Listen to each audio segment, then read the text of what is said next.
All right, so I spent over a month wearing this sneaker right here. This is the Tom Sachs general purpose sneaker from Nike, Nike Craft, if you will.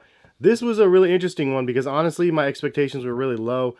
And that's just coming to it honestly. I always thought that the Mars Yard was overrated, if you will, just because the price tags on those are absolutely ridiculous for the product that you get. However, I never had a pair of Tom Sachs Nike Craft sneakers in my possession and on my feet. I still think that the price tags of like $6,000 for a Mars Yard is ridiculous, but I do have a little bit more of an appreciation of what Tom Sachs has done with his art exhibits and whatnot, especially the space stuff around the Mars Yard. Any which way, this is a general purpose shoe, and I got this with the intent to wear it. So I actually hit on a pair of these the very first release, and I've been wearing them literally ever since. Wore these to Sun River, which is basically like hiking and biking sort of stuff, day in and day out. I've done that twice actually. There's waterfall hikes and all sorts of fun stuff that I got to do in these things.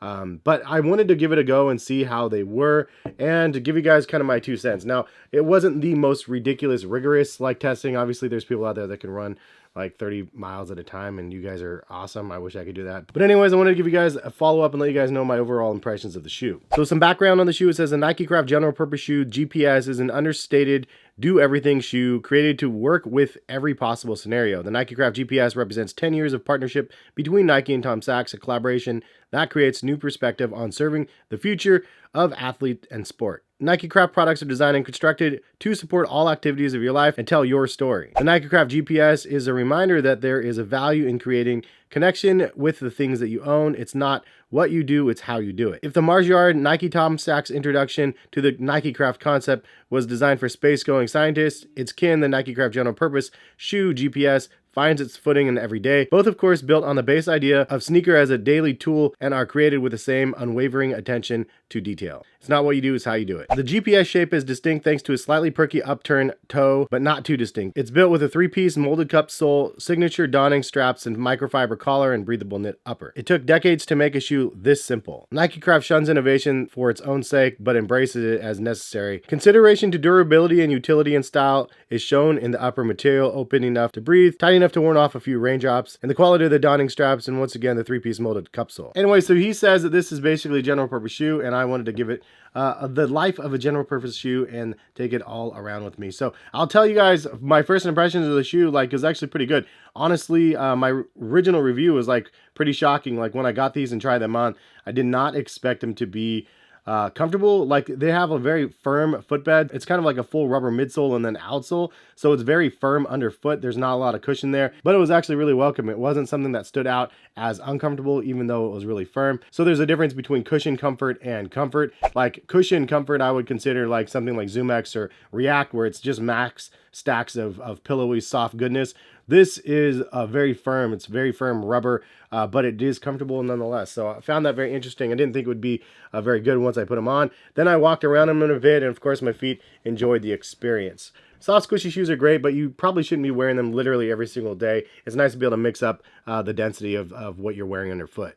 The sizing of the shoe I still found to be really difficult. So I got true to size 9.5, but I found it a little bit odd. It was probably the right choice to get true to size. However, I did find some heel slip issues back here.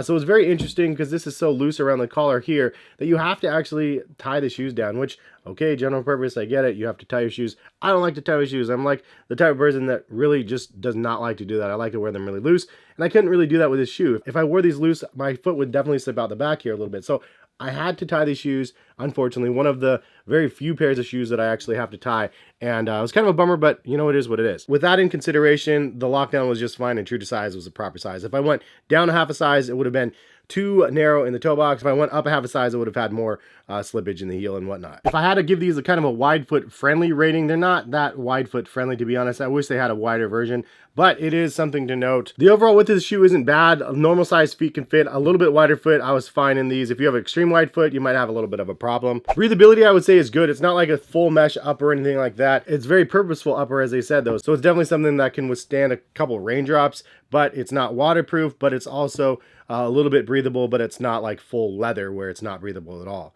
So it's not very good. I would say it's probably like a 6 out of 10 for breathability. Stability rating, I would say, would be like an 8 out of 10. It was actually really stable feeling on feet. I never felt like I was going to roll an ankle or anything like that. I mean, overall, this midsole. It's pretty wide down here, but because of the firmness and everything, it was just good to go. So stability, very good. And also the traction here was really good as well. Like the traction lugs were nuts, and it was something that I felt did me very well when I was walking across a creek, or like, you know, just running around in the woods and stuff. It was fine. But obviously it's something that you can just walk around in the little city area and like, you know, the little town village, and it was just fine as well. When I was in Sun River, it was just comfortable and just fine. But lots of traction on there. Durability rating after wearing these for a month, I would say actually probably a 7.5 out of 10. I feel like it is very durable shoe. Like it's durable in all the areas that it needs to be. There is reinforcement up here, right here, and I could see a little bit of like action right in this section of it tearing a little bit, or just deforming. And because of the reinforcement, it's definitely going to protect the mesh a bit more. I would say it might be even better if the suede cut was a little bit higher. But the reason why I say durability is not that good is just because of the reports that I've seen of the sole separating from the back of here. Now, if you guys have had any issues with your durability, leave a comment and let other people know what happened and what went right and what went wrong with your pair. But I saw that and I was like, that's kind of a red flag. Maybe the glue wasn't done right. It was something you could probably re-glue and it would be fine. So it shouldn't necessarily impact the durability, but it's definitely worth noting. I also noticed the material around the collar looked a little bit ridiculous. Like it looks really worn in because of it's all wavy and whatnot, just from wearing it quite a bit. So that is noticeable wear, but it's, again, it's functional wear, so it's not a bad thing. I'd say aesthetic rating, man, I'm still not 100% on board. I mean, really, it just looks like a glorified version, at least from the outside, of like a Killshot. And I did a comparison between these and the Killshots. If you guys want to check out that video, they look very, very similar, to be honest. If you nitpick, there's quite a few differences and similarities that I break down in that video. However, overall look and feel on feet, it's a far superior pair of sneakers. But if you're looking just purely at the aesthetic of the shoe, it's just generic-ish feeling. I'd give it like a 7 out of 10, just average. I'd say overall things I like about the shoe: it's comfortable, it's firm, but it's good, and it's better on feet than I expected, much better than I expected. Also, prices are coming down because more of them are releasing. They're going to be releasing more colorways. So if it's a shoe that you actually just want to try to wear and stuff, it's a good news for you because the prices are dropping. I'll link them to eBay if you guys are interested in the description of the video. And also, it's a very versatile shoe.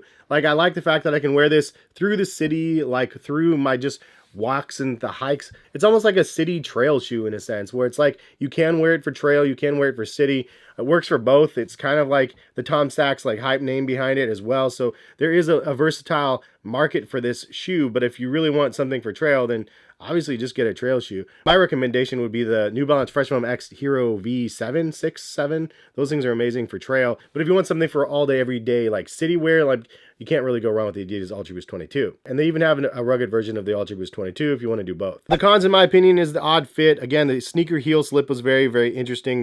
The very similar look between these and the Killshots. The Killshots only being $70, these ones being a couple $100. The glue separation from the sole definitely might scare some people. And the last thing I want to mention is you can't wear these with ankle socks. They dug into my foot, especially around the collar of the tongue right here. You can't do ankle socks. You have to wear tube socks, which I like to wear ankle socks in my runners. To be honest, I'm that old of an individual. I think ankle socks are going to make their way back around. But any which way, not a good shoe with ankle socks. My final thoughts on the shoe, though, after wearing them for over a month: it's a great shoe. It's a nice, versatile shoe. If you get them at retail, it's a great shoe to be able to beat up, wear on a regular basis. It's worth the resale price if you're really interested in the product, but I wouldn't pay an arm and a leg for it. Honestly, it sounds like there's more colorways coming.